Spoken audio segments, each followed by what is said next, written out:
Hola amigos Barantos Kumaha Di video kali ini kita akan melanjutkan part kelima dari serial Akame ga Kill yang makin seru aja. Buat kalian yang belum nonton part-part sebelumnya, linknya udah kita taruh di deskripsi ya.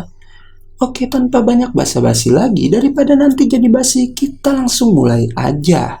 Tapi sebelum mulai, harap cek dulu kota kalian. Kalau sekarat, bisa numpang wifi tetangga.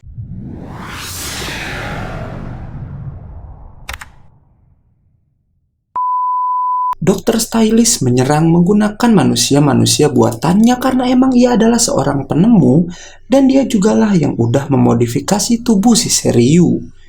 Lubok berhasil mengalahkan satu orang buatan tapi kemudian ia dikejar oleh pasukan Dokter Stylist hingga akhirnya Akame datang membantu. Tak lama datang manusia buatan lain yang bernama Tobi dan langsung menyerang Akame. Tak hanya Tobi, lalu muncul dua manusia buatan bertubuh besar yang akan menjadi lawan Lubok. Pertarungan tak hanya terjadi di dalam markas karena kemudian Tatsumi yang udah mengenakan jubah Inkushiro bertarung di luar. Tatsumi berhadapan dengan pria kumis bernama Kakusan. Si Kakusan ini entah bagaimana bisa menggunakan senjata milik Sele membuat Tatsumi marah dan langsung menyerang. Tapi senjata Sele yang bernama Extes itu sangat kuat hingga bisa menembus armor Inkushiro.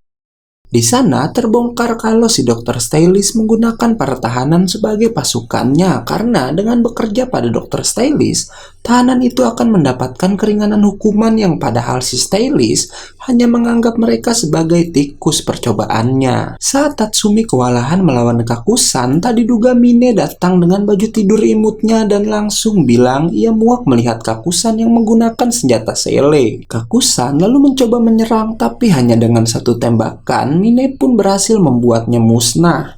Setelahnya, Mine menangis di depan senjata milik Sele dan bilang selamat datang kembali Sele. Dokter Stylist mengetahui kekalahan Kakusan dari wanita aneh berkuping besar. Hingga tak lama wanita itu mendengar ada yang datang dari atas langit. Mereka terkejut melihat makhluk buas bernama Air Manta. Dan lebih terkejut lagi ketika tahu jika si bos Night Raid yang ternyata adalah Jenderal Najenda yang diceritakan Lubok kemarin naik di atas monster itu. Najenda datang bersama dua orang yang katanya akan menjadi anggota baru Night Raid. Kembali ke Akame yang melawan Tobi, walau udah menebasnya berkali-kali, ternyata Tobi bisa memodifikasi tubuhnya menjadi senjata seperti Seryu. Tapi karena si Tobi lengah, akhirnya ia terkena tusukan tombak dari belakang oleh Lubok yang udah berhasil ngalahin dua makhluk raksasa sekaligus. Dan akhirnya Akame pun menebas kepala Tobi hingga tewas. Tatsumi dan Mine yang senang melihat kedatangan Najenda nggak sadar kalau mereka diserang dari belakang. Beruntung Leone lalu datang dan mengalahkan pria itu hanya dengan satu bantingan. Akame dan Lubok lalu mendatangi mereka bertiga tapi kemudian mereka dikepung oleh manusia-manusia buatan Dokter Stylist. Tiba-tiba semua anggota Night Raid kecuali si Tatsumi terkapar dan tak bisa bergerak. Ternyata itu adalah perbuatan dari Dokter Stylist yang udah menyebarkan racun di tempat pertarungan mereka. Saat keadaan terdesak, satu anggota baru Night Raid yang bernama Susanoo turun dan membantai semua pasukan Dokter Stylist dalam sekejap. Si Dokter Stylist lalu meledakkan manusia-manusia buatan itu hingga mengenai Susanoo dengan telak. Tapi kejutan terjadi karena Susanoo bisa meregenerasi tubuhnya dengan sangat cepat. Dan salah satu anak buah Dokter Stylist bilang kalau Susanoo itu senjata kerajaan berbentuk makhluk hidup seperti Choro yang udah kita lihat di part sebelumnya. Najenda dari atas Air Manta akhirnya mengetahui posisi Dokter Stylist dan menyuruh Susanoo untuk pergi melawan mereka. Susanoo dengan cepat muncul di hadapan Dokter Stylist dan melihat nyawanya terancam, si dokter pun menyuntikkan sesuatu ke tubuhnya sendiri yang lalu mengubahnya menjadi monster raksasa, yang bahkan memakan anak buahnya sendiri untuk membuat kekuatannya meningkat secara drastis. Dokter Stylist langsung menyerang Susanoo yang kewalahan melawan perubahan wujud si dokter. Melihat itu, Tatsumi mencoba menolong dan Akame meminta Tatsumi untuk membawanya juga. Tatsumi sambil menggendong Akame pun tiba di tempat dokter stylist dan mencoba menebasnya dengan pedang Murasame. Tapi tubuh raksasa si dokter tak bisa ditebas sama sekali. Mine yang tahu-tahu udah ada di atas air manta lalu membantu menembaki si dokter hingga membuatnya terjatuh. Melihat kesempatan itu, Tatsumi dan Akame pun naik untuk menebas tubuh asli dokter stylist. Susanoo juga membantu agar keduanya bisa terus naik ke atas hingga akhirnya pedang Murasame berhasil menebas perut dokter stylist. Hingga tak lama racun pun menyebar dan dokter stylist pun bisa dikalahkan. Karena keberadaan markas mereka udah diketahui, Najenda mengajak semua anak buahnya ke sebuah tempat bernama Dataran Tinggi Marg untuk membuat markas baru di tempat itu. Di sana, Najenda pun mengenalkan dua anggota baru mereka selain Susanoo yang udah kita lihat tadi, ada satu orang anggota wanita yang bernama Chelsea. Yang kata Najenda, walau tak terlihat seperti pembunuh, si Chelsea ini udah berpengalaman seperti Akame. Sedangkan Susanoo merupakan senjata kerajaan berbentuk makhluk hidup yang emang dibuat untuk menjadi pengawal, bahkan ia pun berguna juga untuk melakukan pekerjaan rumah. Shin kemudian berpindah pada Esdet yang menerima laporan dari Bols dan Ran kalau mereka nggak berhasil menemukan keberadaan dokter stylist. Dan dari sana Esdet menyimpulkan kalau si dokter udah tewas dalam pertempuran. Seryu yang menganggap dokter stylist sebagai pelindungnya pun sedih akan kematiannya. Dan tak hanya itu, ia pun semakin membenci Night yang udah membunuh dua orang terdekatnya. Sementara di markas Night Najenda berkata pada semua anggotanya, kalau mulai saat ini mereka harus berlatih keras agar bisa menjadi lebih kuat dan menyambut hari revolusi bersama-sama. Saat makan malam, Mine dan Lubok pun sedikit berbincang hingga tak lama ada seekor kucing yang mendekati Mine. Setelah merebut kue milik Mine, kucing itu berubah wujud dan ternyata itu adalah Chelsea yang punya senjata kerajaan berupa alat make up bernama Gaia Foundation yang bisa merubahnya jadi apapun yang ia mau. Keesokan harinya latihan pun dimulai. Saat itu giliran Tatsumi dan Leone yang melawan monster-monster berbentuk dinosaurus. Tatsumi terlihat udah bisa menggunakan tombak Inkushiro sampai-sampai si Leone yang melihatnya bilang kalau Tatsumi udah semakin mendekati bulat.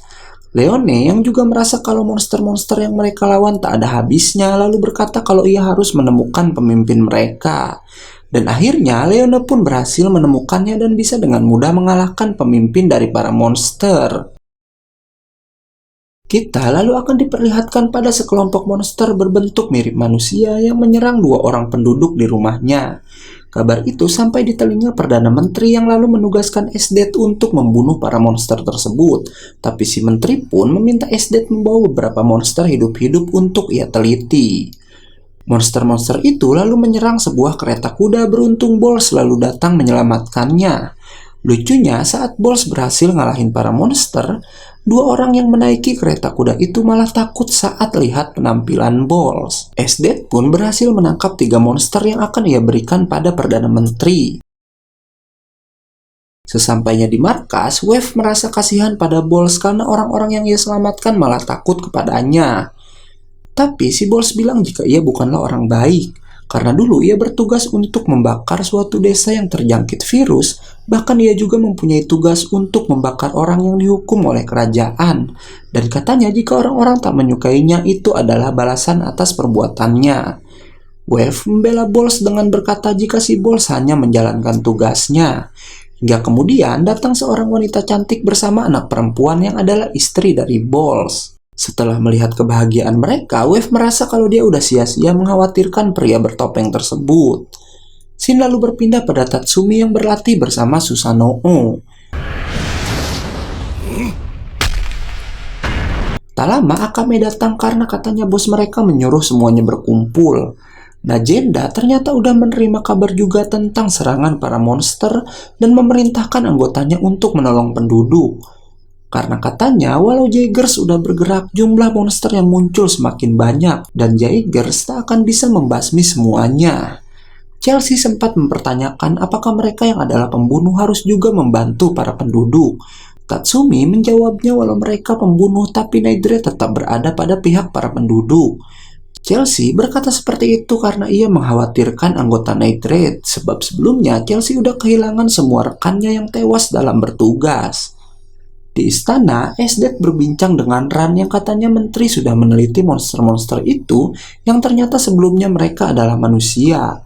Ran pun mencurigai kalau monster-monster itu adalah ciptaan Dr. Stylis karena mereka muncul setelah si dokter menghilang. Dan ia juga berkata kalau monster-monster itu kemungkinan melarikan diri. Berkebalikan dengan Ran, Esdet malah curiga kalau ada seseorang yang melepaskan mereka. Dan benar aja saat Seryu dan Choro memusnahkan para monster, ada seseorang yang melihatnya dari kejauhan, dan orang inilah yang udah mengendalikan para monster. Sementara Tatsumi yang bertugas bersama Lubok penasaran kenapa Lubok selama ini memanggil bos mereka dengan sebutan Najenda-san. Lubok pun bercerita kalau ia udah mengenal Najenda sejak dirinya masih menjadi seorang jenderal kerajaan. Lubok yang adalah anak orang kaya dan selalu mendapatkan apa yang ia mau sejak kecil, saat itu melihat Najenda yang ditugaskan di kotanya dan jatuh cinta pada pandangan pertama. Sampai-sampai si Lubok rela masuk jadi tentara cuma karena gadis yang dicintainya itu.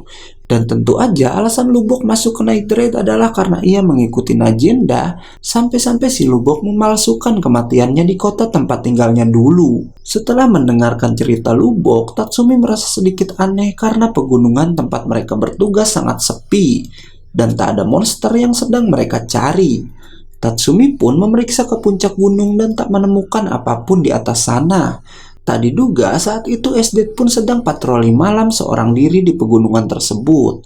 Esdet yang melihat bayangan seseorang di atas gunung pun lalu turun untuk memeriksanya. Dan akhirnya mereka berdua pun nggak sengaja dipertemukan oleh takdir. Tatsumi sangat panik saat melihat Esdet, tapi tak lama para monster malah muncul. Dan Tatsumi bilang itu adalah kesempatan dia melarikan diri sementara Esdet dibuat sibuk para monster. Tapi nyatanya, Esdet bisa mengalahkan monster-monster itu hanya dalam sekali serang, membuat Tatsumi makin panik dan part 5 pun selesai. Oke, cukup sekian untuk video kali ini. Karena videonya udah habis, gue Ega undur-undur dan gak yakin movie pamit.